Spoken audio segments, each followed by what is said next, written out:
Hi all.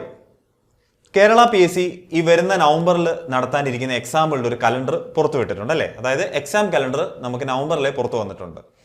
അതിൽ നമ്മൾ electronics background അല്ലെങ്കിൽ ഇലക്ട്രോണിക്സ് ആൻഡ് കമ്മ്യൂണിക്കേഷൻ, അതുപോലെ അപ്ലൈഡ് ഇലക്ട്രോണിക്സ് ആൻഡ് ഇൻസ്ട്രുമെന്റേഷൻ അങ്ങനെയുള്ള ബാക്ക്ഗ്രൗണ്ട് ഉള്ളവർക്ക് നിങ്ങൾക്ക് അപ്ലൈ ചെയ്യാൻ പറ്റിയ അല്ലെങ്കിൽ നിങ്ങൾ അപ്ലൈ ചെയ്തിട്ടിരിക്കുന്ന ഒരു എക്സാം ഉണ്ട്, ജൂനിയർ ഇൻസ്ട്രക്ടർ ഇലക്ട്രോണിക്സ് മെക്കാനിക്. അപ്പോൾ ആ ഒരു എക്സാമിന്റെ ഡേറ്റ് നമുക്ക് വന്നിട്ടുണ്ട്. അതിന് കൺഫർമേഷൻ കൊടുക്കാനുള്ള ഡേറ്റും നമുക്ക് വന്നിട്ടുണ്ട്. അപ്പോൾ കൺഫർമേഷൻ കൊടുക്കാനുള്ള ഡേറ്റ് നിങ്ങൾ ഓർക്കുക, 11/9/2024 ആണ്.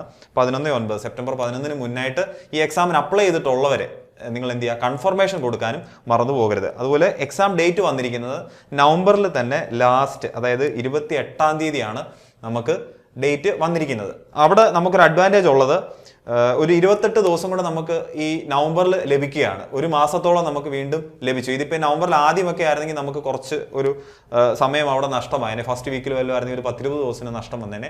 അപ്പോൾ എക്സ്ട്രാ നമുക്ക് അല്ലെങ്കിൽ ആ ഒരു മാസം മാക്സിമം എക്സ്റ്റെൻഡ് ചെയ്ത് കിട്ടിയതുകൊണ്ട് മാക്സിമം സമയം നമുക്ക് അവിടെ ലഭിക്കുന്നുണ്ട്. അതൊരു അഡ്വാൻറ്റേജ് ആണ്. ഓക്കെ, അപ്പോൾ കൺഫർമേഷൻ കൊടുക്കാൻ മറക്കരുത് എന്ന് ഒന്നുകൂടെ ഞാൻ ഓർപ്പിക്കുകയാണ്. അപ്പോൾ എന്തായാലും ഈ ഒരു വീഡിയോയുടെ ഉദ്ദേശം എന്ന് പറഞ്ഞാൽ നമുക്കൊന്ന് സിലബസിന്റെ ഒരു ഔട്ട്ലൈൻ നോക്കുക. സിലബസ് ഡീറ്റെയിൽ ആയിട്ട് നമ്മളൊരു വെബിനാർ കണ്ടക്ട് ചെയ്തിട്ടുണ്ട്. നമ്മുടെ സബ്ജക്ട് എക്സ്പേർട്സ് വളരെ ഡീറ്റെയിൽ ആയിട്ട് നിങ്ങൾക്ക് സിലബസ് ഡിസ്കഷനും അല്ലെങ്കിൽ നിങ്ങൾക്ക് റെഫറൻസും കാര്യങ്ങളും എല്ലാം അവിടെ പറഞ്ഞു തരുന്നുണ്ട്. പക്ഷേ ഇതിൻ്റെ അകത്ത് ഞാൻ ഉദ്ദേശിക്കുന്ന കാര്യം എന്ന് വെച്ചാൽ സിലബസിന്റെ ഒരു ഓവർവ്യൂ തരിക. അത് നിങ്ങൾക്ക് എവിടെ നിന്ന് പഠിക്കണം, അല്ലെങ്കിൽ ഈ ഒരു സിലബസ് എങ്ങനെ നിങ്ങൾക്ക് ഈ ചുരുങ്ങിയ സമയത്തിനിടയ്ക്ക് കവർ ചെയ്യാൻ പറ്റും എന്നുള്ളതിലേക്ക് ഒരു ബേസിക് ഐഡിയ തരിക എന്നുള്ളതാണ് നമ്മുടെ ഈ ഒരു വീഡിയോയുടെ ഉദ്ദേശം. അപ്പോൾ എന്തായാലും സിലബസ് ഡിസ്കഷനിലേക്ക് അല്ലെങ്കിൽ സിലബസ് നമ്മളൊന്ന് നോക്കുന്നതിന് മുന്നേ ബേസിക്കായിട്ട് കുറച്ച് കാര്യങ്ങൾ ഞാൻ പറയാം. അപ്പം നിങ്ങൾ ഏറെക്കുറെ പേരും ഈ ഒരു എക്സാമിന് അപ്ലൈ ചെയ്ത് കാണും, നിങ്ങളുടെ പ്രിപ്പറേഷൻസ് സ്റ്റാർട്ട് ചെയ്ത് കാണും. പക്ഷേ കുറച്ച് പേരെങ്കിലും നിങ്ങൾ ഈ ഒരു എക്സാമിന് അപ്ലൈ ചെയ്ത് കാണും, പക്ഷെ നിങ്ങൾ പ്രിപ്പയർ ചെയ്ത് തുടങ്ങി കാണത്തില്ല. അപ്പം നിങ്ങളെ സംബന്ധിച്ച് നോക്കുമ്പോൾ ഇപ്പോൾ എക്സാം ഡേറ്റും വന്നിട്ടുണ്ട്, ഇനി വെറും 3 മാസം കൂടെ നമ്മുടെ മുമ്പിലുള്ളൂ എന്നുള്ളൊരു ബുദ്ധിമുട്ട് ചിലപ്പോൾ പലർക്കും തോന്നാം. പക്ഷെ നിങ്ങളൊരു കാര്യം ആലോചിക്കുക, ഈ ഒരു സിലബസ് കവർ ചെയ്യാൻ വേണ്ടി PSC ഇപ്പം പുറത്തുവിട്ട ഈ ഒരു സിലബസ് നമുക്ക് കവർ ചെയ്യാൻ വേണ്ടി 3 മാസം എന്ന് പറയുന്നത് ഇനഫാണ്. ഓക്കെ, അത് പ്രൊവൈഡഡ് നിങ്ങൾ ആലോചിക്കുക, ഒരു 2 മാസം എങ്കിലും നിങ്ങൾ എന്ത് ചെയ്യുക, 2 മാസമെങ്കിലും ഈ കണ്ടന്റുകൾ റിവൈസ് ചെയ്ത്, അല്ലെങ്കിൽ കണ്ടന്റുകൾ ഒരു വട്ടം കണ്ട്, ഇപ്പം നമ്മുടെ ക്ലാസ്സുകളുടെ കേസ് എടുക്കുകയാണെങ്കിൽ നിങ്ങൾക്ക് ആ ക്ലാസ്സുകൾ കണ്ട് നോട്ട്സ് ഒക്കെ ഒന്ന് പ്രിപ്പയർ ചെയ്ത് ഒരു റിവിഷനോടെ നടത്താൻ ഒരു 2 മാസം എടുക്കുക. പിന്നെ അത് കഴിഞ്ഞിട്ട് നിങ്ങൾ കൂടുതലും മോഡൽ ടെസ്റ്റും ക്വസ്റ്റ്യൻ ഡിസ്കഷനും എത്രയും ടെസ്റ്റുകൾ അറ്റൻഡ് ചെയ്ത് നിങ്ങൾക്ക് ആ ഒരു 1 മന്ത് നിങ്ങൾക്ക് അത് ഫിനിഷ് ചെയ്ത് പോകാൻ പറ്റുമോ? അങ്ങനെയാണെങ്കിൽ നിങ്ങൾക്ക് ഉറപ്പായിട്ടും ഈ 3 മാസം എന്ന് പറയുന്നത് നല്ലൊരു റാങ്ക് ലിസ്റ്റിലേക്ക് കയറി പറ്റാൻ ഉതകുന്ന ഒരു സമയം തന്നെയാണ്. പക്ഷെ അവിടെ നിങ്ങൾ ശ്രദ്ധിക്കുക, നിങ്ങളുടെ ഒരു ദിവസം നിങ്ങൾ ഈ ഒരു പഠനത്തിന് വേണ്ടി നിങ്ങൾ കൊടുക്കുന്ന സമയം വളരെ കൂടുതലായിരിക്കണം. നിങ്ങളുടെ ജോലിയൊക്കെ കഴിഞ്ഞിട്ട് വന്ന ഒരു 2 മണിക്കൂർ നോക്കാം, 1 മണിക്കൂർ നോക്കാം എന്ന് വെച്ചാൽ ഈ 3 മാസം നിങ്ങൾക്ക് ആവശ്യത്തിന് കാണത്തില്ല.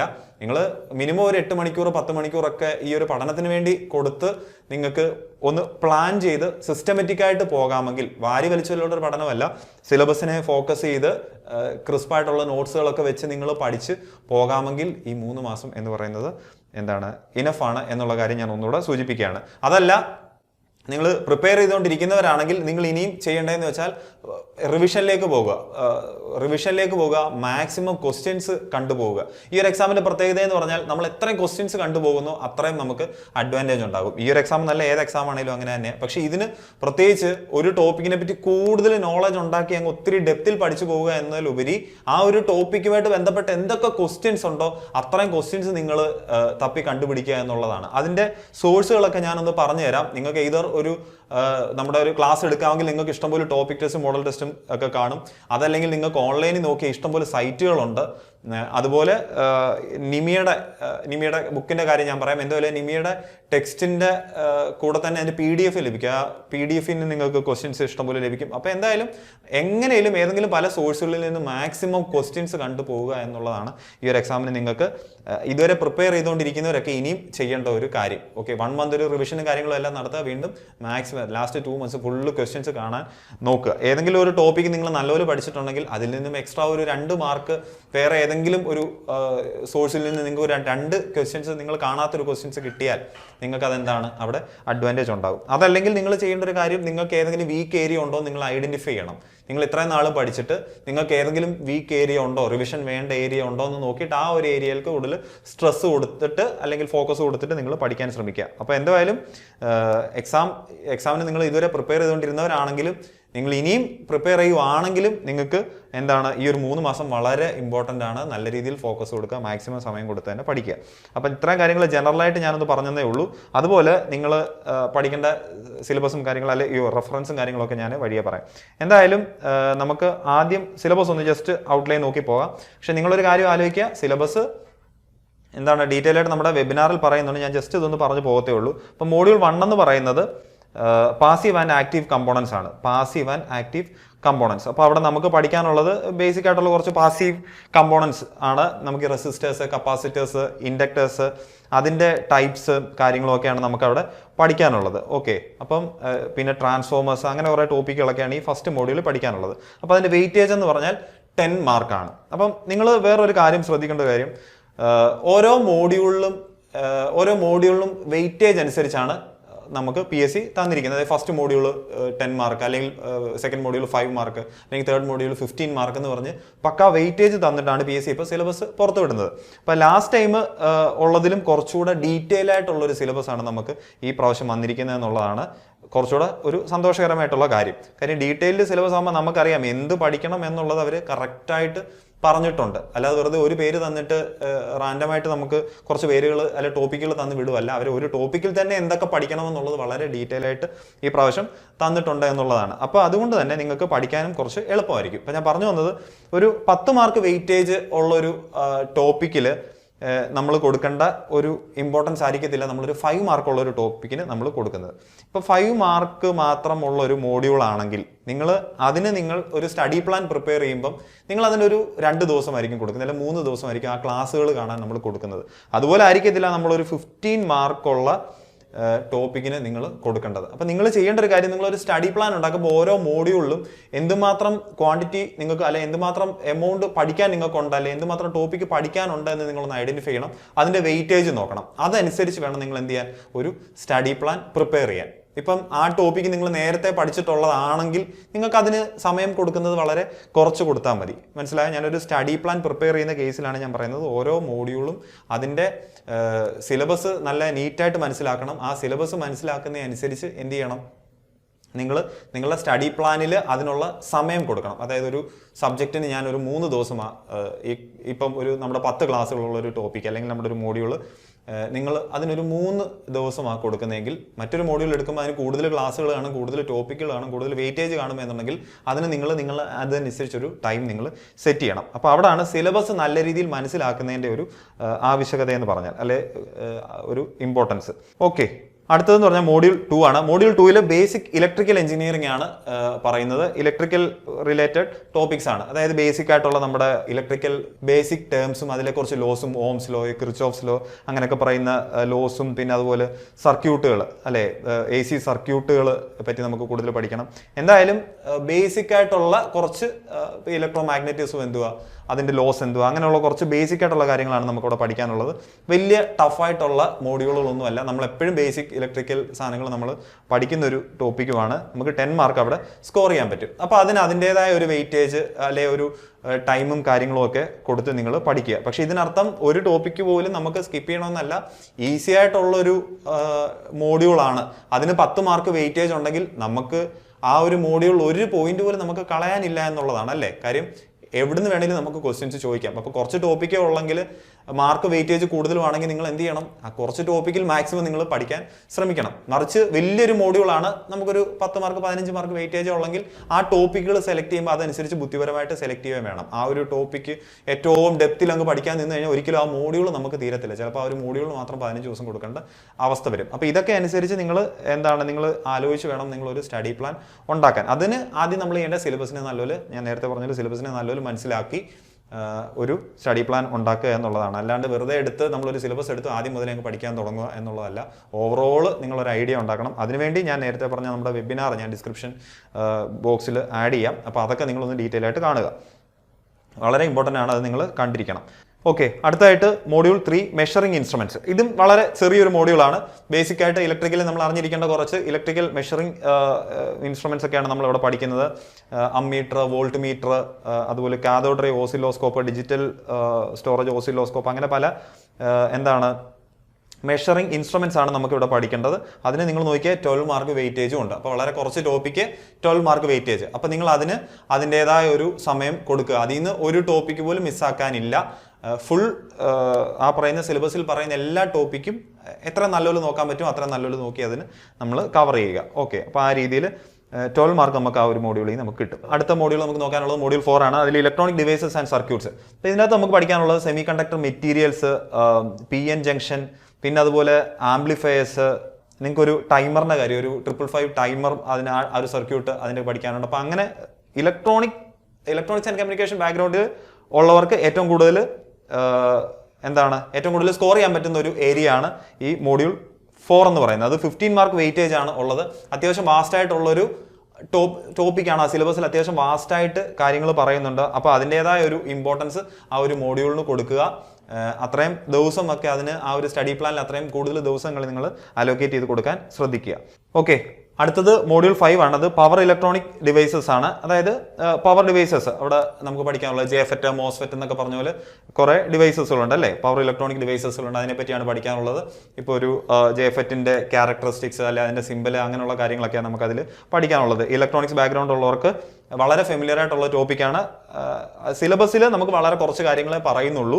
അപ്പം 12 മാർക്ക് വെയിറ്റേജും ഉണ്ട്. അതിനർത്ഥം ഏറ്റവും കുറച്ച് ദിവസം കൊടുത്തിട്ട് പെട്ടെന്ന് അങ്ങ് പോകാം എന്നുള്ളതല്ല. കുറച്ച് ടോപ്പിക്കേ ഉള്ളൂ, അതുകൊണ്ട് ഞാൻ അതിന് 2 ദിവസം കൊടുക്കുന്നേ ഉള്ളൂ എന്നുള്ളതല്ല. നിങ്ങൾ എന്ത് ചെയ്യണം, അതിൽ മാക്സിമം നിങ്ങൾ കവർ ചെയ്യാൻ നോക്കണം. കാര്യം കുറച്ച് ടോപ്പിക്കേ ഉള്ളെങ്കിൽ അതിൽ അത്യാവശ്യം എല്ലാ ഏരിയകളിൽ നിന്നും ക്വസ്റ്റ്യൻസ് നമുക്ക് പ്രതീക്ഷിക്കാം. ഓക്കെ, അടുത്ത മോഡ്യൂൾ 6 എന്ന് പറയുന്നത് പവർ സപ്ലൈ സർക്യൂട്ട് ആണ്. പവർ സപ്ലൈ സർക്യൂട്ട് എന്ന് പറയുമ്പോഴത്തേക്കിന് എന്താണ്, നമുക്കതിൽ ബേസിക് ആയിട്ട് സെൽസ്, ബാറ്ററീസ്, അല്ലെങ്കിൽ UPS, SMPS, സോളാർ പവർ കാര്യങ്ങൾ, അങ്ങനെയുള്ള പവർ സപ്ലൈയുമായിട്ട് റിലേറ്റ് ചെയ്ത കുറച്ച് ടോപ്പിക്സ് ആണ് പഠിക്കാനുള്ളത്. വെയിറ്റേജും കുറവാണ്, ടോപ്പിക്കും വളരെ കുറച്ചുമേ ഉള്ളൂ. ഓക്കെ, അപ്പോൾ നമുക്ക് 5 മാർക്കിനേ ഉള്ളൂ ടോപ്പിക്ക് വരുന്നത്, വളരെ കുറച്ച് ടോപ്പിക്കുമേ ഉള്ളൂ. അപ്പോൾ അതിൻ്റെതായ ഒരു ഇമ്പോർട്ടൻസ് കൊടുത്തിട്ട് ആ ഒരു ഏരിയ നമ്മൾ പഠിക്കുക. ഇപ്പോൾ ഇവിടെ ടോപ്പിക്ക് കുറവാണ്, വെയിറ്റേജ് കൂടുതലാണെങ്കിൽ നിങ്ങൾ കുറച്ച് കൂടുതൽ ദിവസങ്ങൾ അതിന് കൊടുക്കണം അല്ലേ. പക്ഷേ ഇവിടെ വരുമ്പോഴത്തേന് പവർ സപ്ലൈ സർക്യൂട്ട്സ് എന്ന് പറയുന്നത് ചെറിയ ടോപ്പിക്കുമാണ്, ചെറിയ വെയിറ്റേജും ഉള്ളൂ. അപ്പോൾ അതനുസരിച്ച് ഒരു ടൈമാണ് നിങ്ങളുടെ സ്റ്റഡി പ്ലാനിൽ നിങ്ങൾ കൊടുക്കേണ്ടത്. അടുത്ത മോഡ്യൂൾ 7 എന്ന് പറയുന്നത് protection devices and control circuit. Protection devices നമ്മുടെ വീട്ടിൽ നമ്മൾ വയറിംഗ് ഒക്കെ ഉള്ള സമയത്ത് നമുക്കറിയാം, നമ്മൾ അവിടെ കൊടുക്കുമല്ലോ ഫ്യൂസസും ELCB, MCB അങ്ങനെയുള്ള പല പ്രൊട്ടക്ഷൻ ഡിവൈസസുകൾ കൊടുക്കും. അപ്പോൾ അതും അതിൻ്റെ കൺട്രോൾ സർക്യൂട്ട്സും ഒക്കെയാണ് നമുക്ക് അവിടെ പഠിക്കാനുള്ളത്. വളരെ കുറച്ച് ടോപ്പിക്കേ ഉള്ളൂ. 5 മാർക്കിനാണ് ആ ഒരു ടോപ്പിക്ക് നമുക്ക് വരുന്നത്. അപ്പോൾ അതിൻ്റെതായ ഇമ്പോർട്ടൻസ് കൊടുക്കുക. മോഡ്യൂൾ 8 എന്ന് പറയുന്ന കമ്മ്യൂണിക്കേഷൻ ഇലക്ട്രോണിക്സ്. അപ്പോൾ കമ്മ്യൂണിക്കേഷൻ ഇലക്ട്രോണിക്സ് എന്ന് പറയുന്ന മോഡ്യൂളിൽ നമുക്ക് കൂടുതൽ ടോപ്പിക്ക് ഉൾപ്പെട്ടിട്ടുണ്ട്. അതായത് കമ്മ്യൂണിക്കേഷൻ ഒരു വാസ്റ്റ് ആയിട്ടുള്ളൊരു സബ്ജക്റ്റ് ആണ് അല്ലേ, ഇലക്ട്രോണിക്സ് ആൻഡ് കമ്മ്യൂണിക്കേഷൻ ഒക്കെ എടുത്തവർക്കറിയാം. അപ്പോൾ അതിൽ പല different types of communication, analogue, digital, അല്ലെ fibre optic communication, satellite communication, അങ്ങനെ പല ടോപ്പിക്കുകൾ വരുന്നുണ്ട്. ആ ടോപ്പിക്കിൻ്റെ അകത്തെല്ലാം വാസ്റ്റായിട്ട് നമുക്ക് പഠിക്കാനുള്ളതുകൊണ്ട് നമുക്ക് നല്ല രീതിയിൽ സമയം കൊടുക്കേണ്ട ഒരു മോഡ്യൂളാണ് മോഡ്യൂൾ 8 എന്ന് പറയുന്നത്. അതിനർത്ഥം ഒത്തിരി ഡെപ്ത് ആയിട്ട് അങ്ങ് പോകുക എന്നുള്ളതല്ല, ഈ ഒരു പർട്ടിക്കുലർ ടോപ്പിക്കുകളിലെ ഇമ്പോർട്ടൻ്റ് ആയിട്ടുള്ള ഏരിയ എല്ലാം കവർ ചെയ്ത് നല്ല രീതിയിൽ പോകേണ്ടി വരും. അതിൻ്റെതായ ഒരു സമയം കൊടുക്കുക. 13 മാർക്കാണ് നിങ്ങൾക്ക് ഉള്ളത്. ഓക്കെ, അതുപോലെ മോഡ്യൂൾ 8 എന്ന് പറഞ്ഞാൽ ഡിജിറ്റൽ ഇലക്ട്രോണിക്സ് ആണ്. നമുക്ക് വളരെ ഫെമിലിയർ ആയിട്ടുള്ള ടോപ്പിക്കാണ്. അത് 13 മാർക്കിനാണ്. ഒത്തിരി ടോപ്പിക്കുകളൊന്നുമില്ല. നമുക്ക് മൈക്രോ കൺട്രോളറും പഠിക്കാനുണ്ട്. 8051 ആണെന്ന് തോന്നുന്നു. അപ്പം മൈക്രോ കൺട്രോളർ നിങ്ങൾക്ക് അവിടെ പഠിക്കാനുണ്ട്. അപ്പം വളരെ കുഴപ്പമില്ല, ഒരു ആവറേജ് ടോപ്പിക്ക് നിങ്ങൾക്ക് അവിടെ ഉള്ള 13 മാർക്ക് കിട്ടുകയും ചെയ്യും. അതുപോലെ മോഡ്യൂൾ 10 എന്ന് പറയുന്നത് ട്രാൻസ്യൂസേഴ്സ് ആൻഡ് സെൻസേഴ്സ്. കുറേ ടൈപ്പ് ഓഫ് സെൻസേഴ്സും പിന്നെ ട്രാൻസ്യൂസേഴ്സും അതിൻ്റെ ടൈപ്സും ഒക്കെയാണ് നമുക്ക് പഠിക്കാനുള്ളത്. കുറച്ച് ടോപ്പിക്കേ ഉള്ളൂ. 5 മാർക്കാണ് അവിടെ വെയിറ്റേജ്. അപ്പോൾ സിലബസ് നമ്മൾ ഏകദേശം ഒന്ന് നോക്കി സിലബസിനെ പറ്റി ഒരു ഓവറോൾ ഐഡിയ നിങ്ങൾ ഉണ്ടാക്കുക. നിങ്ങളുടേതായ രീതിയിൽ ഉണ്ടാക്കുക. ഞാനിപ്പോൾ ഈ പറഞ്ഞു വന്നെങ്കിൽ ചില ടോപ്പിക്കുകളൊക്കെ നിങ്ങൾക്ക് നല്ലപോലെ അറിയാമായിരിക്കും. അതനുസരിച്ച് നിങ്ങൾ ആ ഒരു മോഡ്യൂളിൽ നിങ്ങൾ ഇമ്പോർട്ടൻസ് കൊടുക്കുക. എന്തായാലും വ്യക്തമായിട്ടുള്ളൊരു സ്റ്റഡി പ്ലാൻ നിങ്ങൾക്ക് വേണം എന്നുള്ളത് നിങ്ങൾ ഓർത്തിരിക്കുക. അതിനാദ്യം സിലബസ് നല്ലപോലെ മനസ്സിലാക്കുക, ഒരു സ്റ്റഡി പ്ലാൻ ഉണ്ടാക്കുക. ഓക്കെ, ഞാൻ ഒരു 20 ദിവസം കൊണ്ട് ഈ മോഡ്യൂൾ ഞാൻ ഒരു വട്ടം കവർ ചെയ്യും. ക്ലാസ്സസ് എല്ലാം ഞാൻ ഒരു 20 ദിവസം കൊണ്ട് കവർ ചെയ്യുന്നു. ആ 20 ദിവസം എങ്ങനെ ഈ 10 മോഡ്യൂളുകൾക്ക് ഡിവൈഡ് ചെയ്യുന്നു എന്നുള്ളത് നിങ്ങൾ നോക്കുക. അത് ഓരോ ദിവസവും കാണേണ്ട ക്ലാസ്സുകളുടെ എണ്ണം. ഇപ്പോൾ ആപ്പിൽ നമുക്കൊരു 5 ക്ലാസ്സുകളുണ്ട്, അല്ലെങ്കിൽ നിങ്ങൾക്ക് അറിയാം ഒരു ടോപ്പിക്ക് ഇത്ര തീർക്കണം, ഞാൻ ഇത്ര ദിവസം കൊണ്ട് തീർക്കും, ആ ഒരു ദിവസം ഒരു മോഡ്യൂളിന് വേണ്ടി കൊടുക്കുന്നു. അങ്ങനെ ഈ 20 ദിവസം നമ്മൾ ഒരു വട്ടം ഈ ക്ലാസ്സുകളെല്ലാം കണ്ടുപോകുന്നു. ഇതിനിടയ്ക്ക് റിവിഷനും ഇടയ്ക്ക് നമ്മൾ ഇപ്പോൾ ആദ്യത്തെ ഒരു മോഡ്യൂൾ കണ്ടു കഴിഞ്ഞാൽ അല്ല ഒരു മോഡ്യൂൾ നമ്മൾ പഠിച്ചു കഴിഞ്ഞാൽ രണ്ടാമത്തെ മോഡ്യൂൾ തുടങ്ങുന്നതിന് മുന്നേ ഒന്ന് റിവിഷൻ നടത്തുന്നത് നല്ലതാണ്. അല്ലെങ്കിൽ 1ഉം 2ഉം പഠിച്ചു കഴിഞ്ഞ് മൂന്നാമത്തെ മോഡ്യൂൾ തുടങ്ങുന്നതിന് മുന്നേ 1ഉം 2ഉം ഒന്നുകൂടെ റിവൈസ് ചെയ്യുന്നത് നല്ലതാണ്. അപ്പോൾ ഒരു റിവിഷൻ ഡേ ഒക്കെ നിങ്ങൾ ഇതിനിടയ്ക്ക് കൊടുക്കണം. അപ്പോൾ ഒരു സ്റ്റഡി പ്ലാൻ ഒക്കെ എങ്ങനെ പ്രിപ്പയർ ചെയ്യാമെന്നുള്ള കാര്യങ്ങൾക്കൊക്കെ നിങ്ങൾ ഡൗട്ട് ഉണ്ടെങ്കിൽ നമ്മുടെ വീഡിയോസ് ഒന്ന് നമ്മുടെ ചാനൽ ഒന്ന് നോക്കിയാൽ മതി. നിങ്ങൾക്ക് അവിടെ സ്റ്റഡി പ്ലാൻ ഒക്കെ നിങ്ങൾ ഡീറ്റെയിൽ ആയിട്ട് പറഞ്ഞിട്ടുണ്ടായിരിക്കും. അപ്പം വ്യക്തമായിട്ടുള്ളൊരു സ്റ്റഡി പ്ലാൻ ഉണ്ടാക്കുക, സിലബസ് മനസ്സിലാക്കുക, നിങ്ങൾ പഠിക്കാൻ തുടങ്ങുക. ഇതിനിടയ്ക്ക് കുറച്ച് കാര്യങ്ങളോട് ഞാനൊന്ന് പറയാം. നിങ്ങൾ റെഫറൻസ് ആയിട്ട് നിങ്ങൾ നോക്കേണ്ട 1-2 ടെക്സ്റ്റുകളുണ്ട്. പ്രത്യേകിച്ച് ഈ ഒരു ജൂനിയർ ഇൻസ്ട്രക്ടർ എന്ന് പറയുന്ന പോസ്റ്റ് എന്ന് പറയുന്നത് നമുക്കറിയാം ITIകളിൽ അധ്യാപന ജോലിയാണ് അല്ലേ. അവിടെ നമ്മൾ കുട്ടികളെ പഠിപ്പിക്കുന്നത് നിമി ടെക്സ്റ്റ് ബേസ് ചെയ്താണ് നമ്മളവിടെ പഠിപ്പിക്കുന്നത്. അപ്പോൾ അതുകൊണ്ട് തന്നെ എക്സാമും ക്വാളിഫിക്കേഷൻ ഡിപ്ലോമ ലെവലാണെങ്കിലും എക്സാം വരുന്നത് ഒരു നിമി ബേസ്ഡ് ക്വസ്റ്റ്യൻസ് ആയിരിക്കും കൂടുതലും വരുന്നത്. ഓക്കെ, ഒരു 60-70% നിമി ബേസ്ഡ് ക്വസ്റ്റ്യൻസ് തന്നെയായിരിക്കും വരുന്നത്. അപ്പോൾ നിമി എന്ന് പറയുന്ന ഒരു ടെക്സ്റ്റ് നമുക്ക് എന്താണ് ഭാരത് സ്കിൽസ് പോലുള്ള സൈറ്റുകളിൽ കയറിയാൽ ഭാരത് സ്കിൽസ് അല്ലെങ്കിൽ NCVT ഓൺലൈൻ എന്ന് പറയും. NCVT ഓൺലൈൻ എന്ന് പറയുന്ന സൈറ്റിൽ നോക്കിയാൽ നമുക്ക് എന്ത് കിട്ടും? നിമിയുടെ ടെക്സ്റ്റുകൾ കിട്ടും. നിമിയുടെ ടെക്സ്റ്റുകൾ ട്രേഡ് തിയറി പല വോളിയം 1 വോളിയം 2 ഒക്കെ കാണും. അപ്പോൾ ആ 2 വോളിയം ഉണ്ടെങ്കിൽ ആ 2 വോളിയം ഡൗൺലോഡ് ചെയ്യുക. അതായത് തിയറി ബുക്കാണ്, പ്രാക്ടിക്കൽ ടെക്സ്റ്റ് അല്ല, തിയറി ടെക്സ്റ്റുകൾ ഡൗൺലോഡ് ചെയ്യുക. ഡൗൺലോഡ് ചെയ്തിട്ട് പ്രിന്റ് എടുത്തിട്ട് ആ ഒരു നിമി ബേസ് ചെയ്ത് നിങ്ങളൊന്ന് പഠിക്കാൻ ശ്രദ്ധിക്കണം. വളരെ ഇമ്പോർട്ടൻ്റ് ആണ് നിമി ടെക്സ്റ്റ് ബേസ് ചെയ്ത് വേണം നിങ്ങൾ പഠിക്കാൻ. അല്ല നമ്മൾ ഒത്തിരി ഹയർ ലെവലൊന്നും BTech ലെവലോ അല്ലെങ്കിൽ MTech ലെവലോ ഒന്നും നമ്മളൊരു സബ്ജക്റ്റിനെ പറ്റി കൂടുതൽ പഠിക്കേണ്ട ആവശ്യമില്ല. ഇവിടെ ക്വസ്റ്റ്യൻസ് ആ ഒരു ലെവലിലായിരിക്കും ഒരു 60-70% വരുന്നത്. അതുപോലെ തന്നെ ഈ ഒരു സൈറ്റിൽ നിങ്ങൾക്ക് ചെന്നാൽ നിങ്ങൾക്ക് നിമി ക്വസ്റ്റ്യൻ ബാങ്ക് കാണാൻ പറ്റും. നിമി ക്വസ്റ്റ്യൻ ബാങ്ക് PDF ഡൗൺലോഡ് ചെയ്യാൻ പറ്റും. ക്വസ്റ്റ്യൻ ബാങ്ക് അതിൽ PDF ആണ്. നമുക്ക് PDF ഡൗൺലോഡ് ചെയ്താൽ എക്സാമിന് ചോദിക്കുന്ന ITI ലെവൽ എക്സാമുകൾക്ക് ചോദിക്കുന്ന കുറേ MCQ ക്വസ്റ്റ്യൻസ് നമുക്ക് കിട്ടും. അത് വളരെ ഇമ്പോർട്ടൻ്റ് ആണ്. അത് അവിടെ ഉള്ള നിമി ബേസ്ഡ് ക്വസ്റ്റ്യൻസ് എല്ലാം ഒന്ന് നിങ്ങൾ ഡൗൺലോഡ് ചെയ്ത് വെക്കുക. അതുപോലെ തന്നെ ജസ്റ്റ് ഒന്ന് സെർച്ച് ചെയ്ത് നോക്കിയാൽ ഈ ITI ലെവൽ ക്വസ്റ്റ്യൻസ് MCQs കിട്ടുന്ന ബുക്കുകളും പ്രൈവറ്റ് ഓതേഴ്സിൻ്റെ ബുക്കുകളും നമുക്ക് അവൈലബിൾ ആണ്. അതും നമുക്ക് ആമസോണിൽ നിന്നൊക്കെ നമുക്ക് എന്ത് ചെയ്യാൻ പറ്റും? ഡൗൺലോഡ് ചെയ്ത് എടുക്കാൻ പറ്റും. അപ്പോൾ മാക്സിമം ക്വസ്റ്റ്യൻസ് കാണാനുള്ള ഒരു കാര്യങ്ങളോട് നിങ്ങളൊന്ന് ശ്രദ്ധിക്കുക. അപ്പോൾ ഞാൻ 2 കാര്യം പറഞ്ഞു. നിമി ബേസ്ഡ് ടെക്സ്റ്റ് വേണം നിങ്ങൾ ഡൗൺലോഡ് ചെയ്ത് വെക്കാൻ. അതിന് ബേസ് ചെയ്ത് വേണം നമ്മൾ ഇനി പഠിക്കാൻ. പ്രത്യേകിച്ച് ഇനിയും പഠിക്കാൻ തുടങ്ങുന്നവർ അവർ ആ ഒരു ബേസിൽ തന്നെ നിന്ന് പഠിക്കുക. കാര്യം അതിനുള്ള സമയമേ നിങ്ങൾക്കുള്ളൂ. അതല്ലെങ്കിൽ നമ്മുടെ ക്ലാസ്സുകളൊക്കെ കാണുമ്പോഴത്തേക്കിന് നിങ്ങൾക്ക് ക്രിസ്പായിട്ട് കണ്ടന്റ് കിട്ടുകയും ചെയ്യും. അപ്പം ഇതുവരെയും ക്ലാസ്സുകൾക്കൊക്കെ ഒന്നും ജോയിൻ ചെയ്തിട്ടില്ല, നിങ്ങൾക്ക് ക്ലാസ്സുകൾ താല്പര്യമുണ്ടെങ്കിൽ നിങ്ങൾക്ക് എന്ത് ചെയ്യാൻ പറ്റും? നമ്മളെ കോൺടാക്ട് ചെയ്യാം. ഞാൻ താഴെ ഒരു ഗൂഗിൾ ഫോം കൊടുക്കുന്നുണ്ട്. അതിൽ നിങ്ങൾ ഡീറ്റെയിൽസ് ഫില്ല് ചെയ്താൽ നമ്മൾ കോൺടാക്ട് ചെയ്യുന്നതായിരിക്കും ചെയ്യും. അപ്പോൾ ഞാൻ ടെക്സ്റ്റിൻ്റെ കാര്യം പറഞ്ഞു, ഈ പറഞ്ഞ നിമി ബേസ്ഡ് ക്വസ്റ്റ്യൻ ബാങ്കിൻ്റെ കാര്യം പറഞ്ഞു. പിന്നീട് നമുക്ക് നോക്കാൻ പറ്റുന്നൊരു സിമ്പിൾ MCQ ബുക്ക് എന്ന് പറഞ്ഞാൽ ഈ objective questions and answers electronics and communication engineering JB ഗുപ്തയുടെ ഒരു സിമ്പിൾ ടെക്സ്റ്റ് ആണ്. അത് നമുക്ക് ഒരു ഡിപ്ലോമ ലെവൽ ITI ലെവൽ എക്സാമുകളുടെ MCQs കിട്ടുന്ന ഒരു ബുക്കാണ്. അപ്പോൾ ബാക്കിയുള്ളതൊക്കെ സബ്ജക്ട് ബേസ്ഡ് സാധനങ്ങളാണ്. അതൊന്നും നിങ്ങൾ ഇനി ഒരു 3 months കൊണ്ട് നിങ്ങൾ നോക്കേണ്ട കാര്യമില്ല. അതല്ല നിങ്ങൾക്ക് ഇതിൽ എന്തെങ്കിലും അറിയണമെന്നുണ്ടെങ്കിൽ ഞാൻ പറഞ്ഞ ഒരു വെബിനാർ നിങ്ങൾ കയറി നോക്കിയാൽ മതി. അതിൽ കൂടുതൽ ഡീറ്റെയിൽ ആയിട്ട് നമ്മുടെ സബ്ജക്ട് എക്സ്പേർട്സ് പറയുന്നുണ്ട്. പിന്നീട് നിങ്ങൾക്ക് ഫോളോ ചെയ്യാൻ പറ്റിയ വെബ്സൈറ്റ്സ് textbook.com എന്ന് പറഞ്ഞ സൈറ്റ് നിങ്ങൾക്ക് ഫോളോ ചെയ്യാം. അതിൽ MCQs നിങ്ങൾക്ക് കിടപ്പുണ്ടായിരിക്കും. സാൻ ഫൗണ്ടറി ഫോളോ ചെയ്യാം. സാൻ ഫൗണ്ടറിയിലും സിമ്പിളായിട്ടുള്ള ക്വസ്റ്റ്യൻസ് കിടപ്പുണ്ടായിരിക്കും. അതുപോലെ എക്സാം വേദയിലും സിമ്പിളായിട്ടുള്ള MCQs നിങ്ങൾക്ക് കിടപ്പുണ്ടായിരിക്കും. അപ്പോൾ ഇത്രയും objectivesbook.com അതും വലിയ കുഴപ്പമില്ലാത്തൊരു ഇതാണ്. അപ്പോൾ ഞാൻ പറഞ്ഞ ഈ പറഞ്ഞ 3 സാധനങ്ങൾ നിങ്ങൾ എന്ത് ചെയ്യാം? ബേസിക് ആയിട്ടുള്ള സിമ്പിളായിട്ടുള്ള MCQs നിങ്ങൾക്ക് പ്രാക്ടീസ് ചെയ്യാൻ വേണ്ടി നിങ്ങൾക്ക് ഈ സൈറ്റുകൾ നിങ്ങൾക്ക് ഫോളോ ചെയ്യാം. നമ്മുടെ ക്ലാസ്സുകൾ ഞാൻ നേരത്തെ പറഞ്ഞ പോലെ നമ്മൾ നേരത്തെ ആരംഭിച്ചിട്ടുണ്ടായിരുന്നു. അത് പഴയ സിലബസിനെ ബേസ് ചെയ്ത് തന്നെയാണ് ക്ലാസ്സുകൾ പോയത്. പക്ഷേ പുതിയ സിലബസ് വന്നപ്പോഴും വലിയ മാറ്റമൊന്നുമില്ല. അങ്ങോട്ടും ഇങ്ങോട്ടും ടോപ്പിക്ക് കുറച്ച് ചേഞ്ച് ആയി കിടക്കുന്നു എന്നുള്ളതേ ഉള്ളൂ. അപ്പോൾ എന്തായാലും നമ്മുടെ ക്ലാസ്സുകളെല്ലാം റെക്കോർഡ് ക്ലാസ്സുകളായിട്ട് അവൈലബിൾ ആണ്. ഇനിയിപ്പോൾ നമ്മുടെ ക്ലാസ്സുകൾ കൂടുതലും പോകുന്നത് ലൈവായിട്ടായിരിക്കും. അതായത് ലൈവ് ക്വസ്റ്റ്യൻ ഡിസ്കഷൻസ് ആയിട്ടായിരിക്കും പോകുന്നത്. ഞാൻ നേരത്തെ പറഞ്ഞ പോലെ എത്രയും ക്വസ്റ്റ്യൻസ് കണ്ടുപോകാമോ അത്രയും അഡ്വാൻറ്റേജ് നമുക്ക് ഉണ്ടാകും. അപ്പോൾ ഇനിയുള്ള ക്ലാസ്സുകളൊക്കെ നമുക്ക് ലൈവ് ക്വസ്റ്റ്യൻ ഡിസ്കഷൻസ് ആയിട്ടും എക്സാം ആയിട്ടും ഒക്കെ ആയിരിക്കും പോകുന്നത്. അപ്പോൾ നിങ്ങൾക്ക് എന്തായാലും ഇനി ക്ലാസ്സുകൾ ജോയിൻ ചെയ്യാൻ താല്പര്യമുണ്ടെങ്കിൽ റെക്കോർഡ് ക്ലാസ്സുകളും ലൈവ് ക്ലാസ്സുകളും എക്സാമുകളും എല്ലാം അവൈലബിൾ ആണ്. നമ്മുടെ എക്സ്പേർട്ട് ആയിട്ടുള്ള ഫാക്കൽറ്റീസ് ആണ് നമുക്ക് എടുക്കുന്നത്. Lakshmi miss, Aravind sir, Harishma miss, Prajeesh sir, Sreekala miss, Prashanth sir. അപ്പം ഇവരെല്ലാവരുമാണ് നമുക്ക് ക്ലാസ്സുകൾ എടുക്കുന്നത്. ഏറ്റവും നല്ല ക്ലാസ്സുകളും ഏറ്റവും നല്ല നോട്ട്സും മാക്സിമം ക്വസ്റ്റ്യൻസും കണ്ടുപോകാനുള്ള ഫെസിലിറ്റീസ് നിങ്ങൾക്ക് അവൈലബിൾ ആണ്. ഒരു വാട്സപ്പ് ഗ്രൂപ്പ് ഉണ്ട്. അവിടെ നിങ്ങൾക്കൊരു മെൻറ്ററിനെ പ്രൊവൈഡ് ചെയ്തിട്ടുണ്ട്. നിങ്ങളുടെ കാര്യങ്ങളൊക്കെ എന്താണ് നിങ്ങൾക്ക് എന്തെങ്കിലും സംശയ കാര്യങ്ങളൊക്കെ ഉണ്ട് ചോദിക്കാനുള്ള ഫെസിലിറ്റീസും അവിടെ ഉണ്ട്. അപ്പം മറക്കണ്ട 28/11 എക്സാം. കൺഫർമേഷൻ കൊടുക്കേണ്ട ഡേറ്റ് 11/9/2024 ഓക്കെ, അപ്പം എക്സാം പ്രിപ്പയർ ചെയ്യുന്ന എല്ലാവർക്കും ഓൾ ദി ബെസ്റ്റ്.